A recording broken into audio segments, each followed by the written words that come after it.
apakah dipandangnya beda atau gimana sih Kak? Iya, lebih banyak lulusannya karena perusahaan asuransi kalau aku lihat sekarang kan nggak ada perusahaan asuransi baru ya. Ternyata kerjaan-kerjaan seperti itu lambat laun bisa digantikan oleh AI katanya. Lagi rame sih Kak. Iya. Kabur aja dulu katanya. Itu sampai 10 Kak. Gimana peluang lulusan aktuaria untuk kerja di dunia aktuaria? Aku kayaknya nggak mau ya kalau misalnya seumur hidup di aktuaria.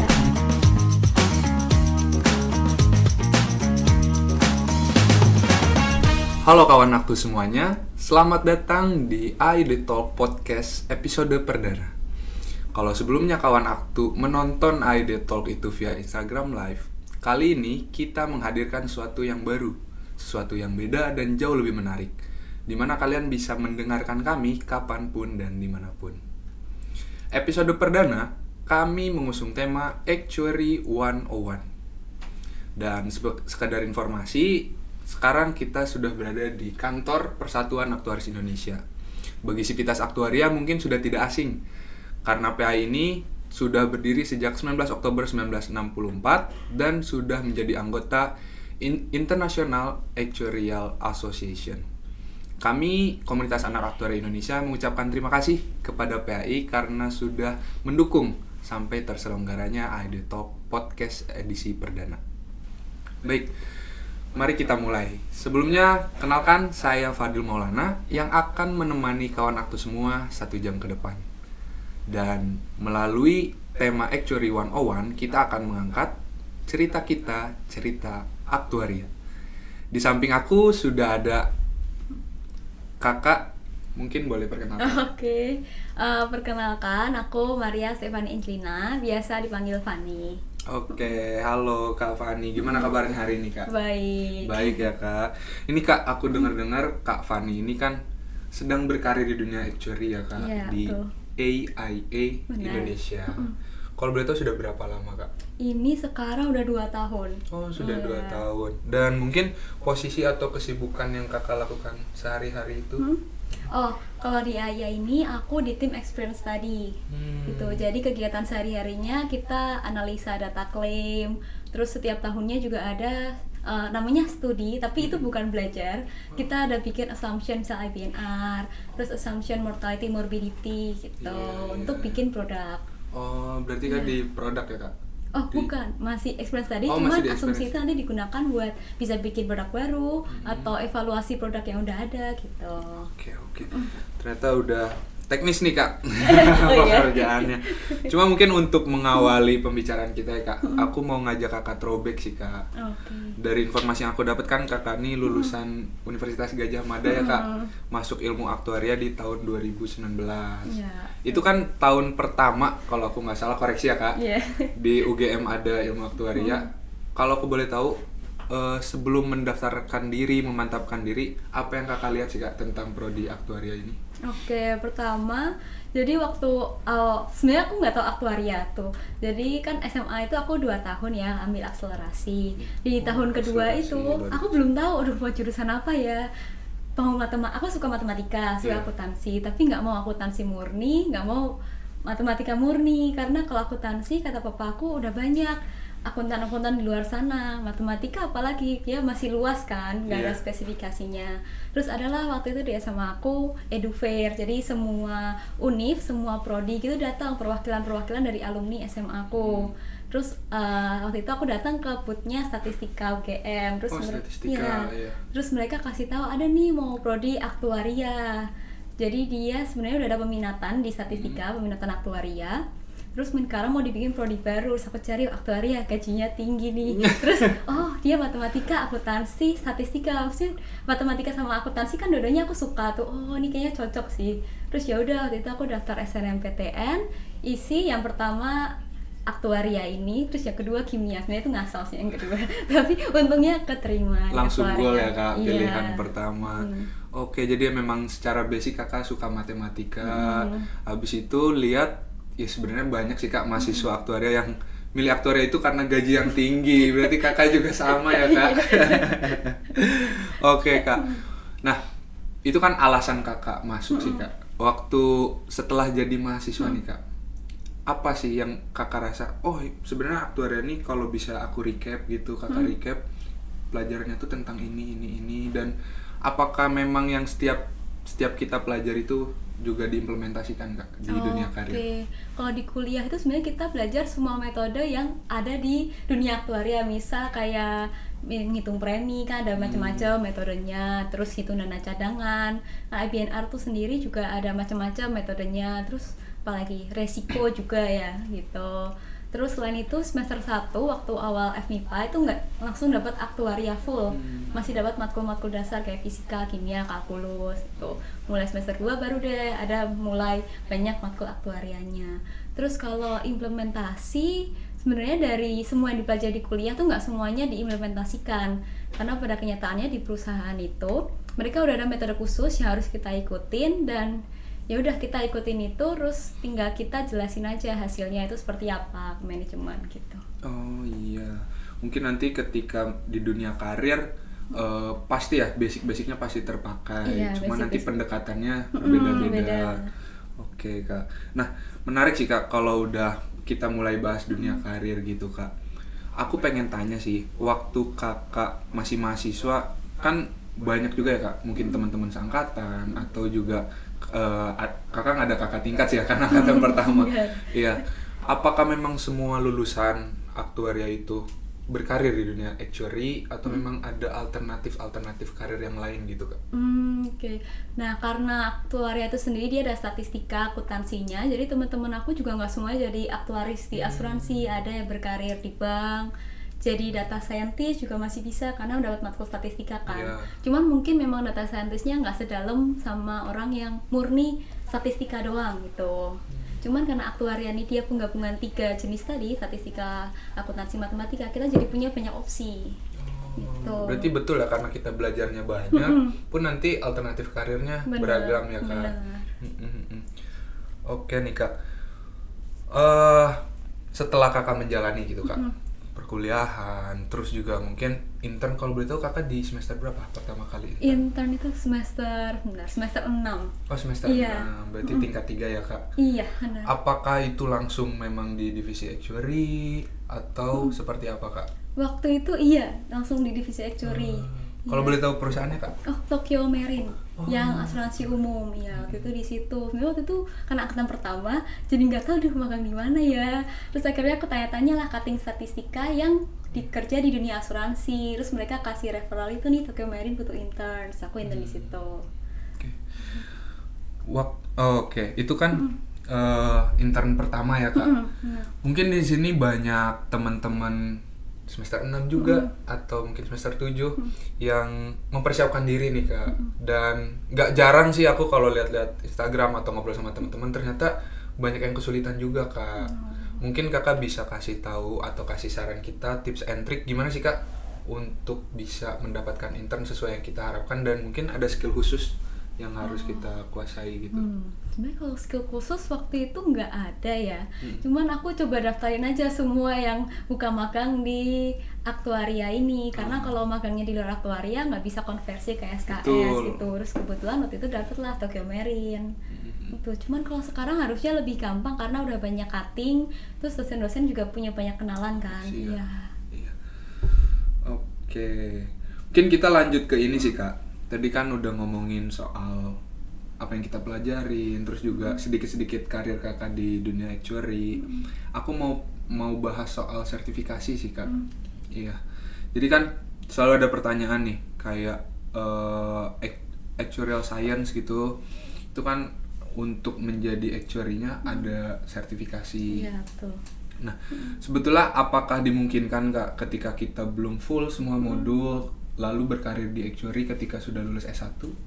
Oh, mungkin kan. Nah, kayak aku itu baru dapat 6 penyetaraan ya. A1 sampai A50 terus A70. Terus waktu itu langsung daftar cari kerja. Dan kalau dari ke sisi perusahaannya sendiri itu sebenarnya mereka nggak begitu memperhatikan dapat penyetaraannya seberapa banyak ya. Lebih ke mereka lihat oh kan ini sebenarnya udah paham sih cara-caranya gimana, dan lebih menguntungkan lagi kalau udah pernah intern di asuransi kalau mau jadi aktuaris ya. Gitu. Karena Pengalaman ya. mereka bakal tanya kalian sama intern belajar apa gitu. Oke. Kalau boleh tahu nih kak, karena kan sekarang kakak udah ASAI juga, selamat ya kak. Udah ASAI juga. Terus kan kita tahu selain daripada ASAI kan ada FSAI, ada SOE. Nah kakak ada rencana nggak sih kak mau ke sana? Rencana mau yang FSI dulu. Oh, FSI Ya, dulu. terus nanti baru kemudian SOE. Sebenarnya kalau SOE sama PA itu agak mirip-mirip ya kan. SOE juga ada ujian seri A, seri F-nya. Dan dari segi kurikulum, ya PA itu mengambil dari SOE, cuma lebih sedikit. Kayak SOE ada metode ini yang diujiankan, tapi di PAI enggak gitu. Oh iya. Terus kan ada juga IFOA. Oh ya, Iya. itu yang versi Inggrisnya. Iya, versi Inggrisnya. Kalau yang SOE tadi US. Nah, Berarti kakak berencana setelah ini ke yang FSAI. SOE. Oh, ya SOE. FSI dulu. FSAI dulu. Ya, habis itu baru SOE. SOE. Oke. Semoga lancar ya kak. Amin. Nah masih ngomongin soal sertifikasi kak. Kayak banyak banget aku dengar gitu. Katanya semakin banyak sertifikasi itu bakal berpengaruh juga ke gaji kita gitu Oh, kak. iya. Itu gimana sih kak? Karena kan kakak sudah praktisi nih. Iya, itu benar sih. Oh, itu benar benar. ya. Semakin banyak ujian, gajinya juga semakin naik. Jadi tuh ketika kita kan bisa aja kak udah kerja terus ikut ujian. Iya, benar. Oh berarti nanti ada insentif. Iya, benar. Kalau misal kalian dapat penyetaraan terus awal masuk company, itu juga ada insentifnya. Cuman kalau rata-rata itu yang penyetaraan insentifnya lebih kecil dibanding ujian langsung. Ujian setelah jadi pegawai ya. Iya. Gitu. Soalnya nyambung nih kak, aku juga Oke. punya pertanyaan gini. Kan kayak aku dari IPB nih kak. Kan memang bisa menyetarakan dari nilai mata ujian ya kak. Jadi kalau A bisa atau AB minimal bisa. Nah itu dengan ujian langsung gitu di PAI, apakah dipandangnya beda atau gimana sih kak? Kalau dari sisi karir ya? Kalau karir ya, bukan dari sisi perusahaannya. Ya mungkin dari sisi perusahaan Oh, juga. kalau dari sisi perusahaan sebenarnya lebih melihat yang ujian langsung justru. Karena kalau penyetaraan, apalagi sekarang udah banyak ya, kayak lulus langsung ASAI gitu. Iya. Jadi sekarang perusahaan tuh mempertanyakan, ini kurikulum dari tiap univ bener nggak sih? Kok udah banyak nih yang ASAI gitu. Jadi lebih dihargai yang ujian langsung. Oh, berarti itu fakta ya kak? Itu fakta. Kalau SOE lebih bagus lagi sih. SOE kan benar-benar ujian langsung yang nggak ada Iya, penyetaraannya. nggak ada Iya, penyetaraan. gitu. Oke. Nah, ini jadi insight yang baru. Ternyata yang sering Iya. diomongin beneran ya kak. Iya. Jadi kayak oh faktanya gini. Aku lanjut deh kak. Oh, iya. Seneng deh aku main fakta hoax gini kak. Oh iya, tapi mau nambahin. Apa? Sebenarnya nggak usah takut ambil penyetaraan juga ya. Maksudnya walaupun insentifnya lebih kecil dibandingkan ujian langsung, nggak apa ambil penyetaraan aja, udah dapat ASAI, pas kerja baru deh FSAI. FSAI kan nggak bisa penyetaraan tuh, Iya, harus betul. ujian. Itu gitu sih. Karena kalau misal cuma dapat penyetaraan satu aja gitu di kuliah, takutnya kalian kesusahan nanti. Apalagi kan harus menyesuaikan waktu kerja, waktu belajar gitu. Iya. Apalagi kan kalau udah ngantor kan Iya. susah juga untuk manage waktunya ya kak. Ya tapi aku setuju sih kak. Jadi ketika ada peluang penyetaraan ya tetap diambil Iya, dan fokus untuk nextnya. Betul. Oke, lanjut ya kak. Aku punya pertanyaan juga nih. Lebih mending mana? Mungkin ini fakta hoax juga nih kak. Oke. Kira-kira fakta apa bukan? Lebih baik sertifikasi komplit, ASAI seperti kakak, atau kita belum ASAI tapi S2 aktuaria? Oh, S2. Mending ya sertifikasi. Kenapa tuh kak? Karena kalau sertifikasi itu udah merangkum apa aja yang dipelajari di aktuaria. Dia S2 juga, cuman S2 itu kan bukan standar PAI ya. Kalau tadi ujian kan udah standar PAI nih. Orang-orang udah tahu ujiannya PAI ada ini itu gitu. Kalau S2, misal S1 aktuaria gitu ya, S1 aktuaria, S2 aktuaria. Iya. Nah, menurut aku kalau udah S1 aktuaria, mending S2-nya di yang lain, misal manajemen atau apapun yang justru. kalian suka, Iya. gitu. Karena kan itu bisa jadi second option-nya kalian kalau nggak mau berkarir di aktuaria gitu. Iya. Oke kak, menarik. Jadi kalau versi kakak tetap memang Uji. modul dulu ya, Iya. dilengkapin ya, Benar. sertifikasi. Oke deh kak. Aku lanjut nih kak. Ini mungkin mulai ke ini sih kak, kakak yang sudah berkarir gitu kan. Jadi aku pengen tahu, tadi kan kita udah bicara benefit ya kak, Iya. di dunia HR ini salary, terus juga peningkatan gaji dari sertifikasi. Tapi kalau dari rutinitas sehari-hari gitu kak, ada nggak sih kak yang bikin kakak, aduh di HR ini jadi ngeluh juga gitu? Oh, ini waktu kuliah atau waktu Sudah kerja? berkarir, ya. Oh, kalau waktu kerja apa ya? sebenarnya kalau dilihat dari profesi lainnya juga pasti kan mereka ada lembur gitu-gitu. Iya. Kita juga sama ada lemburnya gitu. Terus kalau yang menjadi tantangan sendiri misal berkarir di aktuaria ini adalah kita kan selama ini di kuliah belajar angka, cara ngitung Betul. benar, yang Iya. benar hasilnya yang benar Menarik gimana. banget, ya. Tapi sekarang tantangan kita adalah mengkomunikasikan angka itu ke orang yang awam sama aktuaria gitu. Iya. Ya karena kita terbiasa mengerjakan hal-hal teknis ya Kak Iya. selama kuliah. Ternyata di pekerjaan komunikasi menentukan Iya, juga. benar. Karena kan kalian kalau mau kasih pendapat apa, manajemen harus setuju, dan padahal manajemen tuh nggak tahu aktuaria itu apa gitu. Oke. Nah, ini aku jadi pengen balik lagi nih Kak, bicara soal komunikasi. Dulu waktu Kakak jadi mahasiswa, itu berorganisasi nggak Kak? Iya, tujuan Berorganisasi. aku salah satunya ya buat melatih komunikasi itu. Oh, Iya. berarti Kakak udah sadari waktu jadi mahasiswa? Sebenarnya itu juga enggak, karena aku mungkin nggak mau kupu-kupu kuliah pulang, terus kayak aku ambil organisasi, sama aku mau memperluas koneksi, maksudnya biar kenalan aku nggak cuma aktuaria aja tapi dari luar prodi. Tuh teman-teman dicatat ya, walaupun kita sudah menguasai, sudah terbiasa dengan hal-hal teknis di dunia kerja, ternyata komunikasi juga Iya. terpakai banget ya Iya, Kak. benar. Iya. Oke, ini mungkin menjadi pertanyaan berikutnya sih Kak. Aku kan juga sering lihat-lihat perkembangan di dunia kerja aktuaria ini. Kayak kita menghitung resiko, menghitung future value gitu kan, mengestimasi nilai sesuatu di masa depan. Ternyata kerjaan-kerjaan seperti itu lambat laun bisa digantikan oleh AI katanya Kak. Kalau dari sisi Kakak nih, POV yang memang sudah bekerja di bidang itu, setuju nggak sih Kak sama statement itu? Sebenarnya nggak bisa sepenuhnya digantikan, karena ini semua pekerjaan ya menurut aku, karena kalau AI itu dia ngikutin prompt yang kita tulis, dan sebagai AI itu sebenarnya setuju sama apa yang kita katain, apa yang kita tulis di prompt itu. Balik lagi ke kitanya, gimana pola pikir kita, karena kan untuk menulis prompt di misal ChatGPT itu kan butuh ide awal kita gimana. Jadi balik lagi, AI itu menurut aku nggak bisa full menggantikan, bisa membantu tapi nggak bisa menggantikan. Mungkin kalau kata-katanya membantu pekerjaan kita, Ya, setuju itu? itu setuju, Oke. iya. Nah, tapi dari perkembangan itu ya, mungkin kita udah setuju Kak bahwa AI itu bisa membantu banget.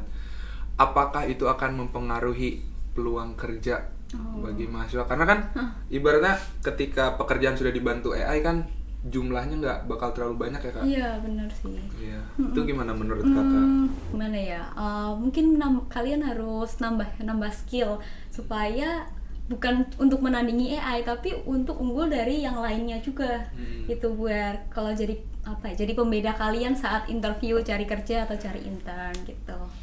Tetap kitanya yang harus adaptif ya Kak ya? Benar, karena kan itu pasti suatu saat juga itu tantangan yang harus kita hadapin, mau nggak mau ya harus beradaptasi.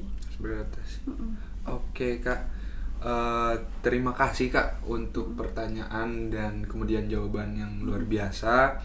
Dan kemarin kita sudah membuka question box Kak di Instagram komunitas anak aktuaria Indonesia. Kita buka selama 2 hari dan kita sudah pilih Kak beberapa pertanyaan terbaik yang mungkin bisa Kakak jawab juga nih Kak.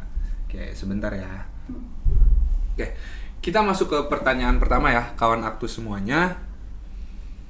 Pertanyaannya adalah, kalau jumlah aktuari semakin banyak, gimana caranya biar tetap unggul di pasar kerja Kak? Bisa dengan nambahin sertifikasi itu, atau kalian bisa cari banyak-banyak skill, dan misal intern di yang luar actuary itu juga bisa. Misal kalian intern di bagian underwriting itu setahu aku nggak harus aktuaria soalnya gitu. Terus bagian tim strategik perusahaan, kalian kan bisa lebih tahu gimana perusahaan bekerja, dan bisa dikaitin juga sama aktuaria. Oh, aku kalau bikin asumsi ini, kalau aku bikin dana cadangan sekian, apa sih impactnya ke profit perusahaan, apa sih impactnya ke strategi yang bakal bikin perusahaan 3 tahun mendatang, kayak gitu. Gitu ya. Ya soalnya kan gini Kak, aku pernah dengar juga ini waktu aku awal-awal kuliah sih Kak, katanya jumlah lulusan aktuaria itu masih lebih rendah dari jumlah kebutuhannya. Oh, Iya nggak sih Kak? kalau Pernah yang dengar nggak? Kalau yang aku sekarang tahu justru lebih banyak. Iya. Justru sekarang udah Benar. mulai timpang ya. Iya, lebih banyak lulusannya karena perusahaan asuransi kalau aku lihat sekarang kan nggak ada perusahaan asuransi baru ya. Iya. Itu karena gimana ya, penjualan produk asuransi sendiri juga sekarang lagi susah gitu. Jadi Banyak masyarakat yang nggak percaya asuransi kan. Iya. Ya berarti mulai persaingan ya Iya, Kak, persaingan. satu sama lain. Makanya itu penting yang nambahin skill. Kalian bisa ambil sertifikasi atau misal S2 di non aktuaria gitu juga bisa. Untuk gitu. membuka peluang ya Kak ya di bidang yang lain. Oke, itu ya kawan aktu jawaban untuk pertanyaan pertama. Kita lanjut Kak untuk pertanyaan kedua. Ini mungkin lebih ke lifestyle Kak. Kayak katanya gimana sih Kak caranya menyeimbangkan antara kehidupan sosial, hobi Kakak, dan ya tuntutan kuliah dan mungkin sekarang tuntutan bekerja sih lebih tepatnya. Kalau aku ini sih bikin tiap hari itu bikin planning kayak misal jam segini sampai jam segini kerja atau kuliah. Terus jam segini, ini nggak harus jam sih, aku bikin checklist. Misal hari ini aku mau ngapain, mau ngerjain tugas. Terus misal ada rapat BEM gitu. Terus mau belajar. Udah gitu. Jadi pinter-pinter alokasiin waktunya. Jadi jangan sampai ada waktu yang terbuang misal cuman kayak main HP atau tidur kelamaan gitu.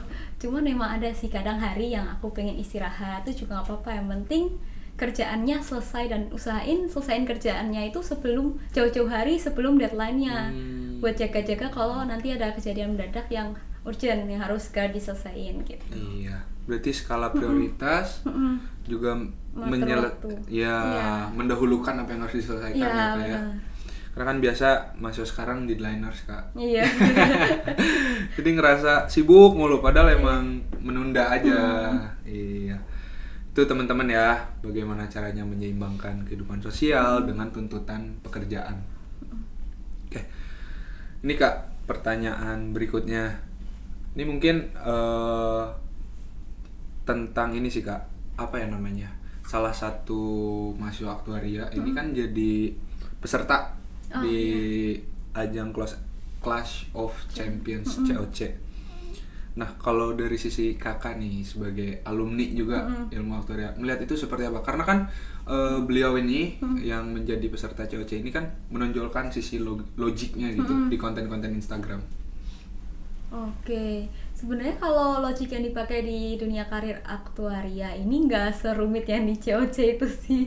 Cuman emang logik seperti itu dibutuhkan supaya kita bisa bisa lebih paham apa yang kita kerjain, terus kira-kira kaitannya kemana kita jadi punya sense-nya gitu. Oh ini impact-nya ke sini nih gitu. Jadi aku nggak boleh angkanya setinggi ini, harus di-adjust kayak gitu. Ya menarik ya Kak ya, ternyata memang tetap bisa disangkut pautkan. Iya, bisa.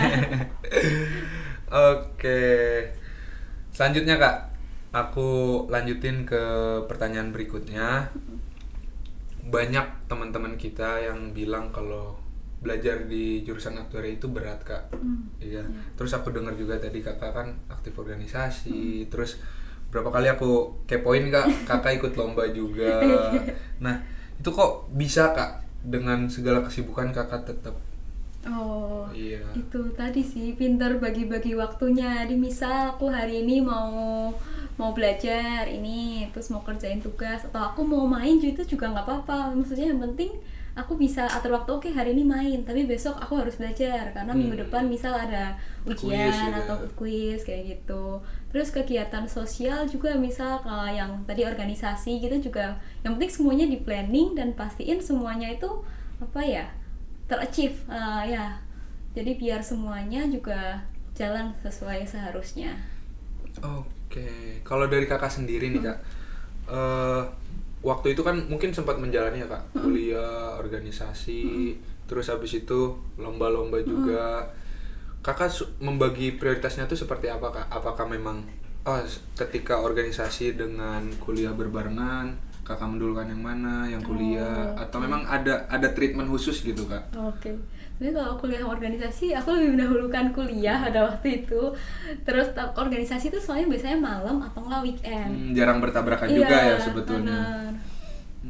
Gitu ya. Oke. Berikutnya nih Kak. Tadi kan kita udah bahas kemungkinan tergantikan oleh AI dan ternyata itu hanya sekedar membantu. Kalau kakak perlu sebut nomor 1 sampai 10 kak, gimana peluang lulusan aktuaria untuk kerja di dunia aktuaria saat ini? Saat ini berapa ya? 8? 8. Kenapa tuh kak? Iya. 8 tuh masih angka yang besar. Oh iya, kalau 10 kayaknya terlalu over ya. 8 itu masih tengah-tengah. Jadi kan sekarang ada senior-senior aku itu kan pasti udah mau pensiun kan ya. Jadi nanti setelah senior-senior itu keluar, pasti kan akan tergantikan dengan orang baru juga. Jadi nggak menutup kemungkinan aktuaria masih bisa bekerja di aktuaria. Dan apalagi sekarang aktuaria itu kan nggak cuma di asuransi ya, bisa aja misal di perusahaan, kalau misal dana cadangan gitu kan, kita menilai resiko ke depannya yang akan terjadi, kita hitung present value-nya, kira kita harus siapin dana berapa gitu. Dan itu kan nggak cuma asuransi, nggak cuma kita jaga-jaga kalau orangnya meninggal terus klaim, bisa kalau misal di perusahaan konstruksi gitu, jaga-jaga kalau konstruksinya gagal, atau misal ada petugas yang meninggal saat di tempat itu konstruksinya, kayak itu kan juga bisa. Bank juga bisa, temen aku ada yang di kredit analis, tuh macam-macam sih. Jadi nggak cuma di asuransi aja gitu. Jadi menurut kakak masih sangat terbuka luas. Walaupun lulusannya kan setiap tahun bertambah juga. Iya. Kalian harus bikin supaya diri kalian menonjol dibanding yang lain itu. Perlu nilai plus ya kak ya. Oke kak. Nih, aku mau lanjut juga sih kak. Kakak kan saat ini ya sekali lagi ya sudah ASAI juga. Nah, pertanyaannya adalah ketika sudah lulus semua modul kak, apakah memang setiap sertifikasinya itu harus diperpanjang? Atau emang ketika lulus ya sudah kita dianggap bisa untuk ya qualify lah. Kalau ASAI ini setahu aku dia nggak ada masa berlakunya, jadi udah sekali lulus langsung udah bisa gitu, udah dapat gelarnya gitu. Kalau beda lagi kalau TOEFL dia ada jangka waktunya kan ya. Kalau berlaku lagi gitu kan. Kalau ASA ini mirip kayak kuliah, kalau bisa kalian udah dapat gelar sarjana kan nggak ada masa berlakunya, nggak harus ngulang kuliah lagi. Diperpanjang gitu ya kak. Gitu sih. Oke, jadi tugas teman-teman ya lulus aja ujian modul untuk dapat coba ASA. aja terus sampai lulus gitu, penting jangan menyerah. Oke, ini aku lanjut lagi ya kak. Ini mungkin agak sedikit personal kak, tapi aku penasaran aja. Kan kakak nih 2019 masuk aktuaria di UGM, terus ternyata di 2022 adik kakak juga masuk di aktuaria UGM, betul nggak kak? Iya benar. Betul ya. Nah itu apakah emang sudah darah dagingnya aktuaria kak? Apa gimana? Saya waktu itu dia juga bingung sih mau jurusan apa. Saya kasih tahu deh kalau aktuaria tuh belajar gini-gini. Terus dia pertimbangin juga sama psikologi kayaknya waktu itu.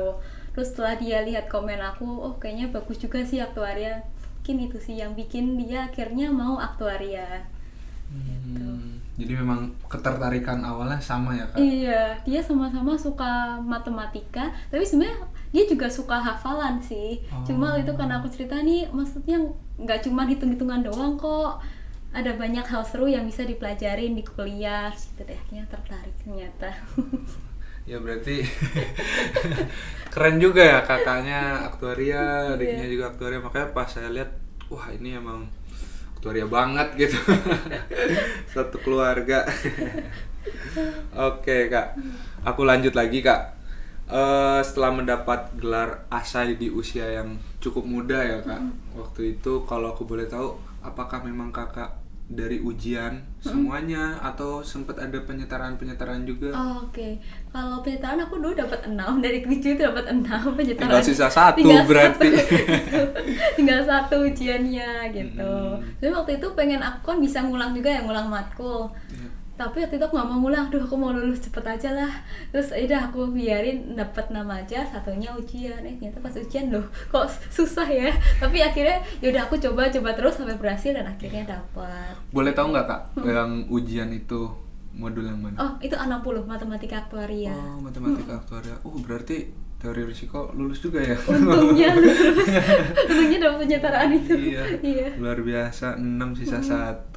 Tapi waktu kakak masih kuliah nih, kakak sudah maksudnya sudah baca, sudah terinformasi bahwa memang bisa melakukan penyetaraan itu? Oh, itu atau udah. kakak tahu setengah jalan gitu? Itu taunya dari awal sebelum masuk UGM. Jadi kan bahkan udah tahu bandingin sama univ lain ya, ITB, UI, IPB gitu. Terus UGM nih dah bisa semua nih, deket lagi dari rumah.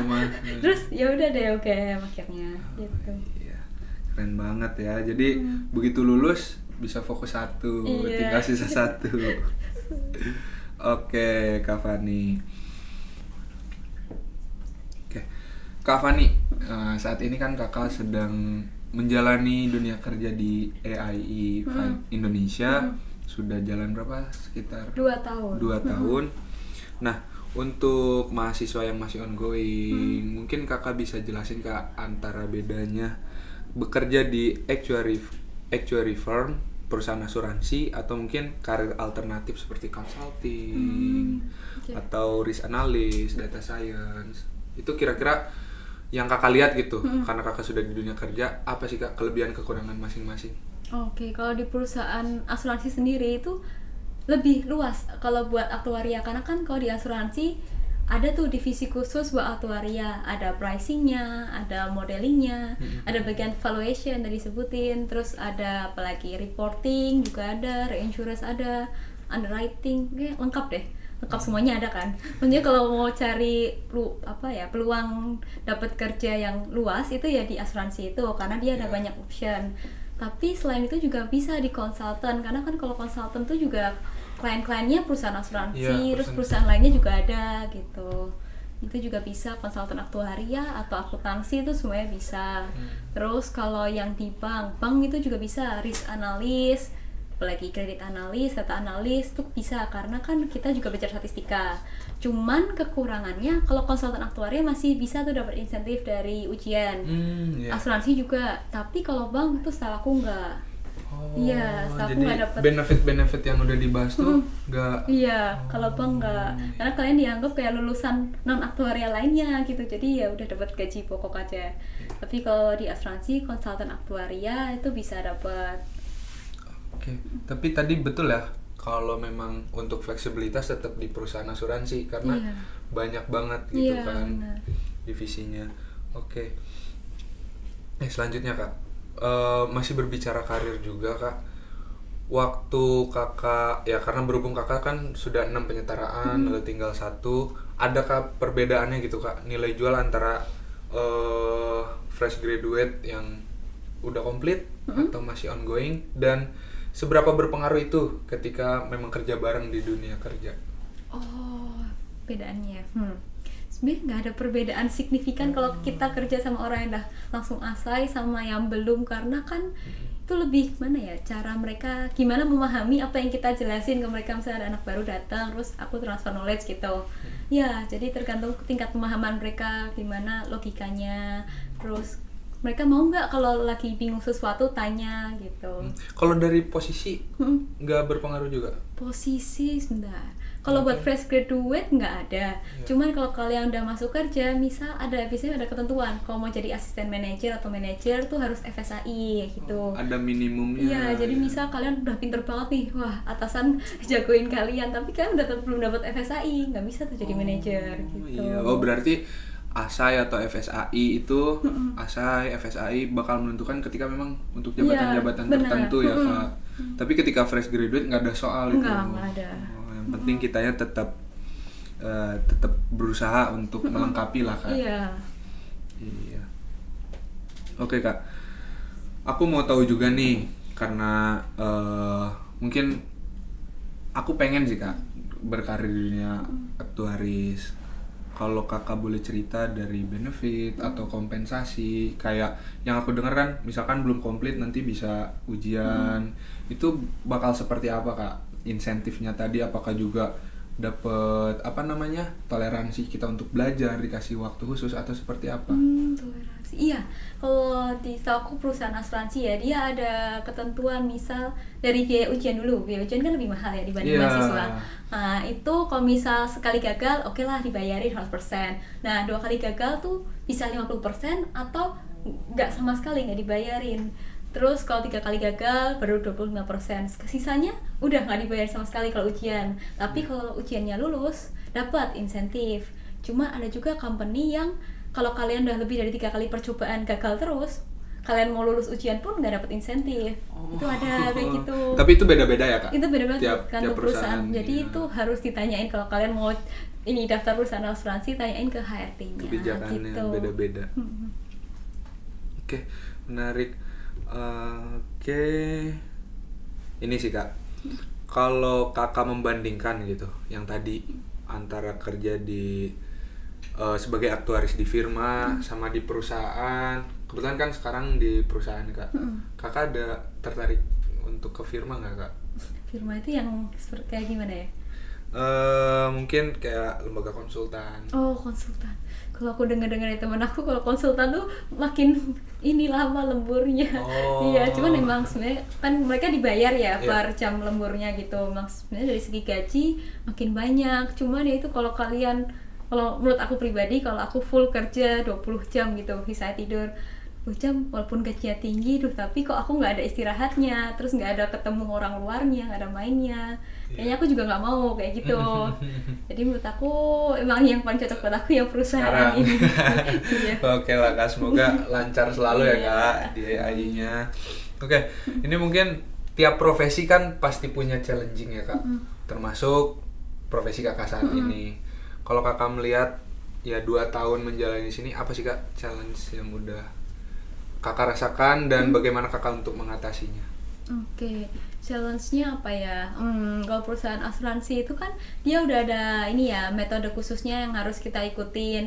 Challenge-nya mungkin kalau kalian merasa nggak setuju sama metode itu, kalian harus cari tahu apa sih kelebihan, ada metode lainnya nggak yang lebih bagus yang bisa kalian tawarin ke aktuaris yang di sana kayak gitu. Terus yang kedua mungkin dari segi komunikasi, karena kan kita bukan cuman refresh template, update angka, udah submit angka gitu. Iya. Kan pasti harus ada commentary, misal angkanya naik segini, itu naiknya karena apa? Kalau misal aku ya, aku kan di experience tadi, aku kan Experience analisa data claim. Data claim itu ada 2 komponen yang kita analisa. Besar klaim yang asuransi bayarkan ke kliennya, sama kira-kira berapa sih klaim yang kita expect buat bayar ke nasabah dari premi yang kita terima. Jadi kan dari premi itu ada yang dialokasikan untuk bayar klaim. Nah, itu namanya E over E, actual over expected. Nah, kalau EI-nya misal di atas 100% itu harus dijelasin naiknya karena apa? Karena penyakit apa? Atau karena pemegang polisnya banyak yang left, banyak yang keluar dari asuransi, atau gimana? Itu sih, komunikasi penting. Oh, oke. Komunikasi itu ya.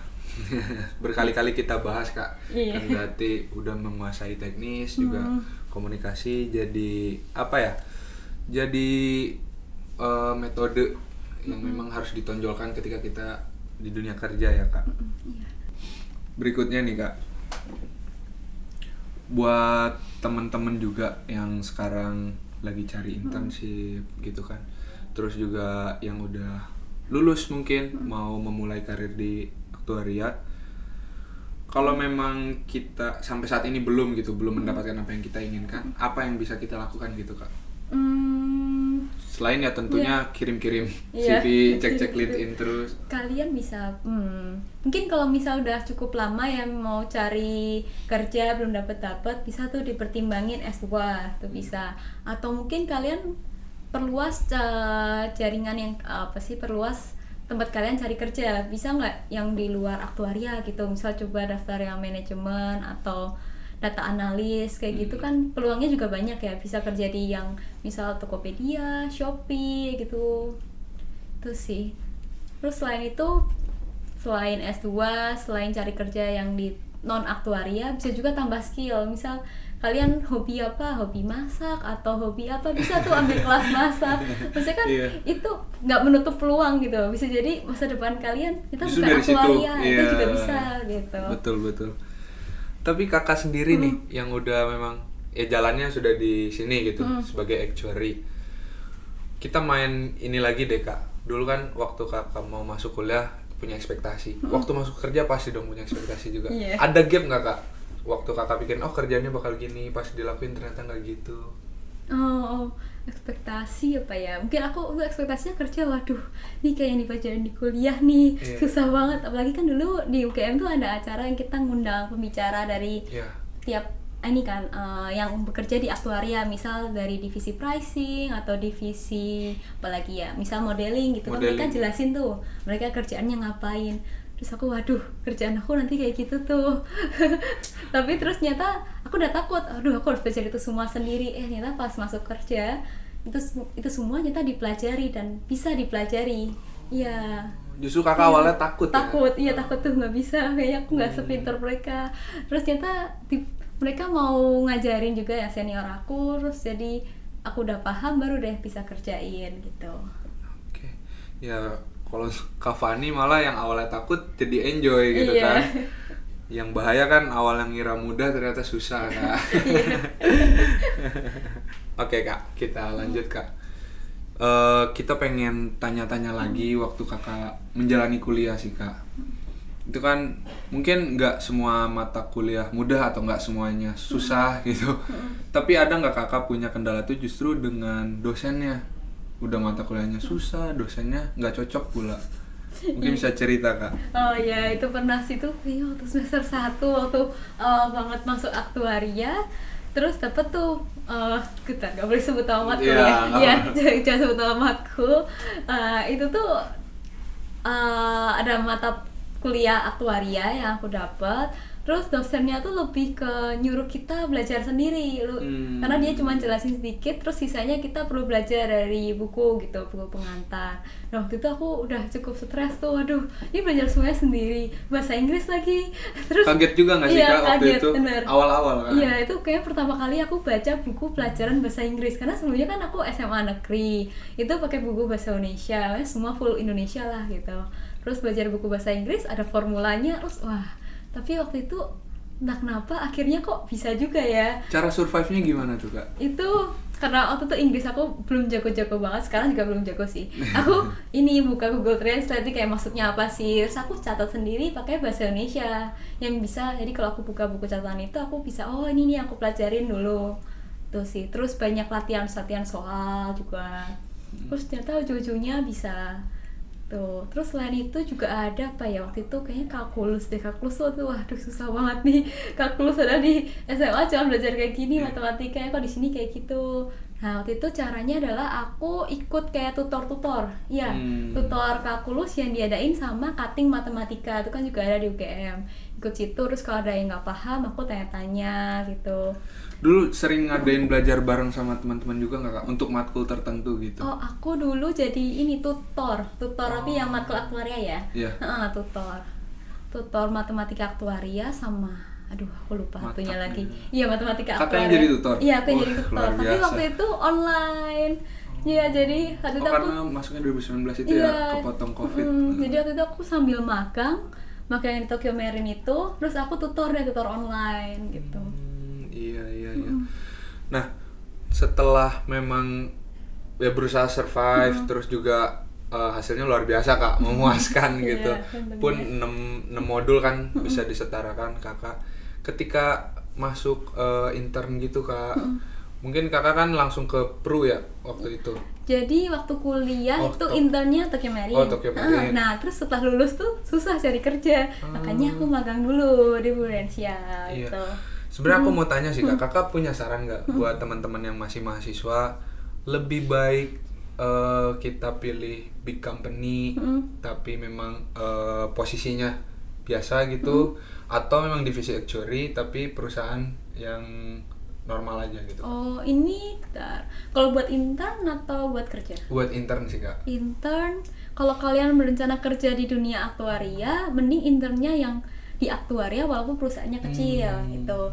Tapi kalau mau di luar tuh ya terserah, mau yang perusahaan besar non aktuaria pun juga nggak apa-apa. Cuman sebenarnya, cuman aku juga ada teman yang dia internnya bukan di aktuaria gitu, cuman dia kuliahnya aktuaria gitu. Yeah. Jadi sekarang masuk di IA jadi aktuaris juga, iya gitu. Jadi tergantung juga ya nanti jenjang karir kita mau arahnya kemana. Sebenarnya itu nggak menutup kemungkinan sih mau intern di aktuaria atau enggak. Yang penting itu ini sertifikasi. Kayak kuliah tuh juga dia nggak begitu. Misal kalian kuliah ekonomi ambil ujian aktuaria dan lulus gitu. itu lulus, nah itu nggak apa-apa, masih bisa berkarya di aktuaria. Kayak yang pegawai-pegawai aktuaris yang dulu itu kan mereka juga bukan lulusan aktuaria kan, karena aktuaria waktu itu belum ada, tapi mereka lulus ujian gitu, makanya bisa berkarir jadi aktuaris gitu. Oke. Iya kak.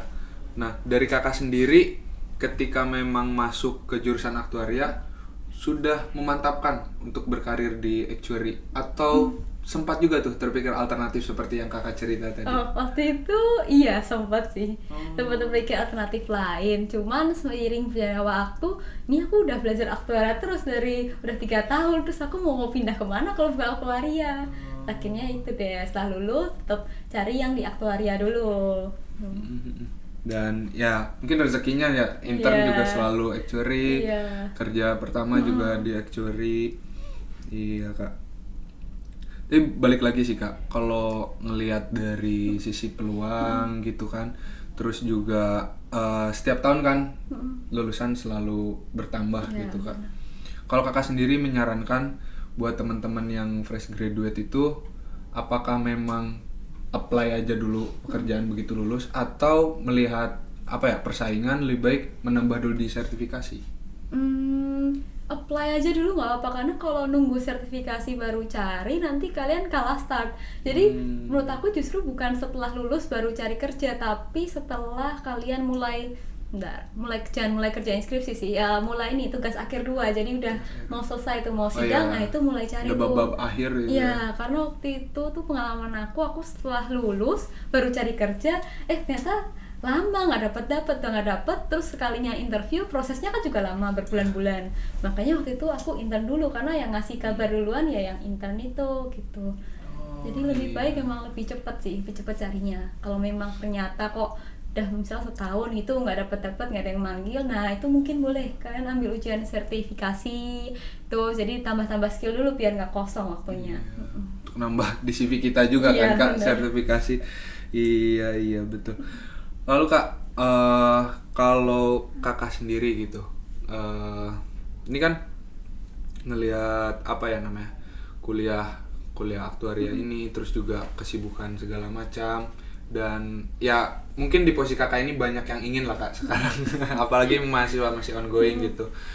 Kalau kakak mengingat dulu ke kakak saat kuliah, kira-kira apa yang bisa, kalau aku masih kuliah nih aku bakal gini gitu, supaya nanti teman-teman punya insight gitu kak. Sebentar, perlu mikir sih. Masih kuliah perlu apa ya? Kayaknya ini sih perlu ikut banyak lomba, karena waktu itu aku ikut lombanya cuma beberapa doang, dan itu pun kelompok ya. Dan sekarang itu kan udah banyak tuh lomba-lomba yang diadain.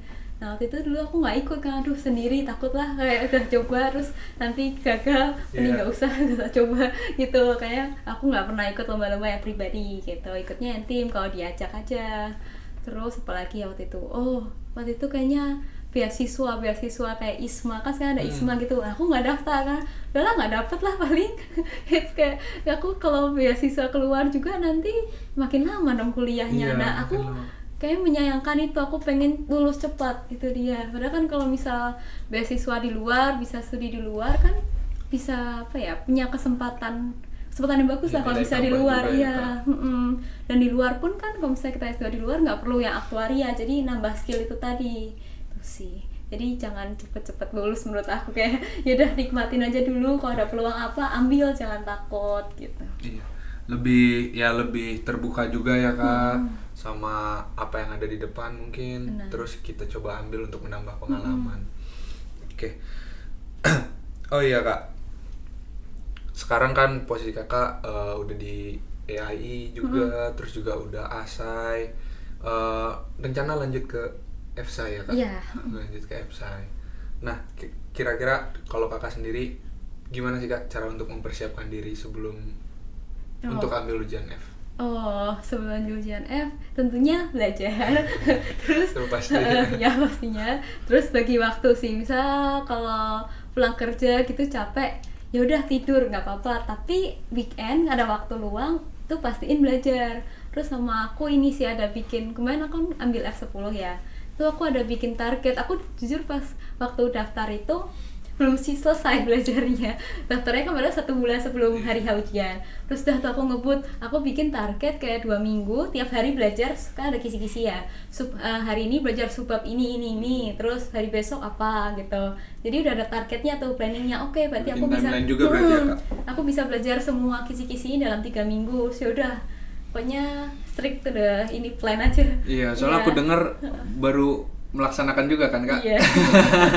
Iya. Iya. Dan itu belajarnya ngebut, aku udah takut sih, lulus gak ya? Tapi udahlah, coba aja lah dulu, gitu. Itu juga mendoakan sih, Kak, semoga Iya. hasilnya sesuai dengan harapan. Semoga. Iya. Oke. Mungkin nextnya, Kak, selain dari tentunya lulus FSI, dari Kakak sendiri bicara dunia kerja, apa sih, Kak, harapan atau target Kakak ke depan? Oh, harapan target. Kalau di ini ya karir aktuaria, tentunya aku kan mau lengkapin dulu sertifikasi aku sampai FSI. Terus setelah itu aku mau fokus di karir ini biar apa ya, bisa naik jenjang juga lah tentunya. Tuh. Terus nanti ke depannya kalau mungkin kalau menurut aku pribadi, aku kayaknya nggak mau ya kalau misal seumur hidup di aktuaria. Iya, karena kan aku pengen apa ya, karena kan cepat bosan. Waduh, gitu. menarik nih. Iya, karena bosan. Jadi tentunya mau coba yang di luar aktuaria juga, misal bikin bisnis atau gitu. Temen aku ada tuh buka bisnis makanan, jadi sambil kerja aktuaria harus buka bisnis makanan. Terus misal apalagi ya, jadi dosen tamu, karena aku dulu atasan aku ada tuh, dia kerja di asuransi tapi jadi dosen tamu juga di UI. Aku juga pengen, jadi biar nggak yang di kantor aja kerja gitu. Ya, ke depan ke sana ya, Kak. Iya, depan pengen perluas ini aja deh ya, nggak cuma di aktuaria doang. Oke, Kak. Nah, dari sudut pandang Kakak sendiri nih, Kak, yang sudah mengalami asam garamnya mungkin ya di dunia aktuaria, sudah berkarir juga, ada pesan nggak, Kak, buat mahasiswa yang masih ongoing, yang masih berusaha untuk melengkapi sertifikasinya? Oke. Iya. Pesan mungkin kalau misal kalian dari awal udah pilih aktuaria, jangan gampang menyerah dan apa ya, terus pikirin apa yang memotivasi kalian buat masuk aktuaria itu. Misal kalau gagal ujian ya nggak apa-apa, masih ada kesempatan berikutnya. Selama masih ada kesempatan, kenapa nggak diambil gitu loh. Nah, karena nantinya kalau kalian lulus, kalian kan juga pasti bangga, wah akhirnya lulus nih, terus jadi semangat ambil yang baru gitu. Itu sih, yang penting semangat dan jangan pernah menyerah. Oke. Itu teman-teman sesi kita di episode perdana. Caranya kita untuk survive di dunia aktuaria ini adalah ingat kenapa kita memilih ini dan bayangkan juga benefit ketika nanti dunia kerja seperti apa. Oke, jadi untuk teman-teman perlu diingat lagi kenapa kita pilih jurusan aktuaria, dan untuk memotivasi ingat juga tuh benefit nanti di dunia kerja ya, Kak. Oke. Ini kita lanjut, Kak, karena kita masih punya pertanyaan, ya. Jadi mungkin ini isu yang lagi rame sih, Kak. Kabur aja dulu katanya. Untuk Kakak sendiri yang sudah berpengalaman di dunia kerja, itu seberapa menarik, Kak, isu itu? Atau emang Kakak udah nyaman di sini? Kabur aja dulu. Sebenarnya itu menarik sih. Ya sebenarnya kalau misal aku ada peluang, misal di asuransi yang di luar atau aktuaria apapun yang di luar, jujur aku juga pengen ambil. Cuma sekarang karena aku masih 2 tahun, masih banyak yang mau aku eksplor dari perusahaan aku sekarang. Jadi mungkin untuk berapa tahun ya? Mungkin 5 tahun ke depan, mungkin aku masih mau yang di Indonesia dulu. Cuman nggak menutup kemungkinan juga kalau misalnya dapat peluang yang di luar gitu. Ya. Tapi untuk jangka waktu dekat Kakak masih coba explore di sini ya, Kak. Betul. Pun juga lagi berproses untuk ujian itu kan. Iya, benar. Nanti kalau aku keluar FSI-nya nggak guna dong aku ambil. Iya, karena itu kan di Indonesia PI aja, yang mengadakan. Oke, Kak. Ini juga jadi pertanyaan kita sebagai mahasiswa sih, Kak. Kayak hard skill. Ya, selain dari ya tentunya lewat sertifikasi, terus juga kita kan belajar coding juga ya, Kak, selama kuliah. Itu nanti apakah memang kita pelajari pure semuanya akan terpakai atau lebih penting mana nih, Kak? Penguasaan teoritis atau kemampuan untuk komputasi? Teoritis penting, tapi sebenarnya semua itu bisa dipelajari. Kalau misalnya kalian baru belajar di dunia kerja itu juga nggak apa-apa. Yang penting ya punya inisiatif dan kemauan buat untuk terus belajar gitu, karena belajar nggak cuma berhenti waktu kuliah aja, di kerja juga perlu belajar tentunya gitu. Terus kalau yang tadi coding itu kalau di company aku pakainya SQL, terus ada kalau modeling itu pakai Provot. Dan itu kan nggak dipelajari di kuliah ya. Nah itu mungkin bisa tuh belajar di luar gitu, sekarang platform banyak luar course gitu. juga kan Kak. Itu bisa gitu. Iya. Cuman kalau tim aku sendiri itu yang SD Experience tadi dia nggak pakai tuh yang Provot gitu, pakainya namanya Tableau. Dia buat ya dashboard munculin hasil analisa klaim kayak gitu. Jadi lebih ke statistika sih kalau yang buat analisa data klaim ini. Gitu. Ngomong-ngomong soal codingan tadi Kak, kan ada banyak course ya Kak sekarang ini kalau kita di LinkedIn lihat-lihat. Itu seberapa menarik sih Kak kalau dari sisi HR atau dari sisi perusahaan melihat portofolio kita penuh dengan course gitu? Atau memang kalau untuk actuary ya tetap sertifikasi itu? Actuary sebentar. Sebenarnya kalau actuary, iya sih sebenarnya yang pertama tetap sertifikasi, cuman course itu juga bisa menjadi nilai tambah gitu. Bisa kalau sertifikasinya cuma satu, tapi course-nya ada banyak nih, bisa ini coding SQL, Provot, semuanya bisa. Nah itu juga jadi nilai plus. Misal kalau yang kayak tim modeling yang di aktuaria itu kan dia lebih ke codingannya ya, codingannya juga, aktuarinya juga, jadi itu ya buat jadi nilai tambah.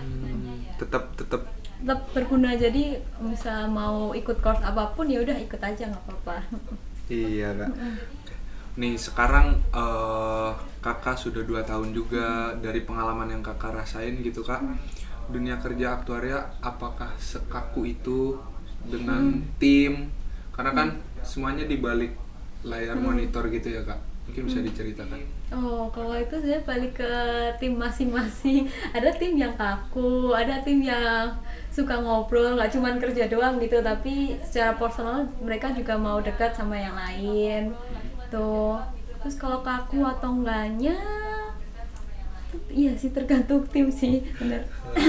Itu jatuhnya personal masing-masing ya Kak? Personal masing-masing.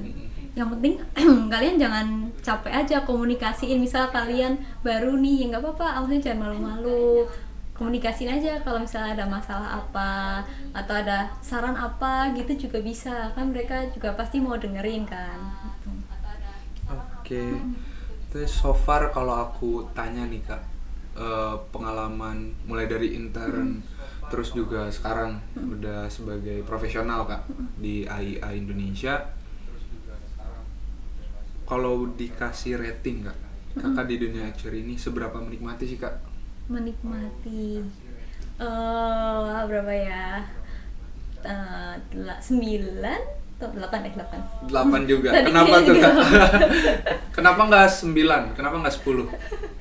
Kalau mungkin karena aku kan baru 2 tahun dan baru di tim experience tadi ini aja, jadi aku sebenarnya mau explore ke yang lain, kayak misal pricing atau FR 17, modeling gitu. Itu sih, jadi kalau experience tadi ini mungkin ada 2 tahun kerjaannya itu aja, makanya kasih rating 8. Tapi mungkin nanti kalau udah kerja di tim yang lain, udah misalnya semua tim udah aku coba, mungkin kalau aku lihat komen-komen dari temen aku ya, itu mungkin bisa sekitar 9 lah, 9. Iya, ya karena belum merasakan semuanya kawan aku.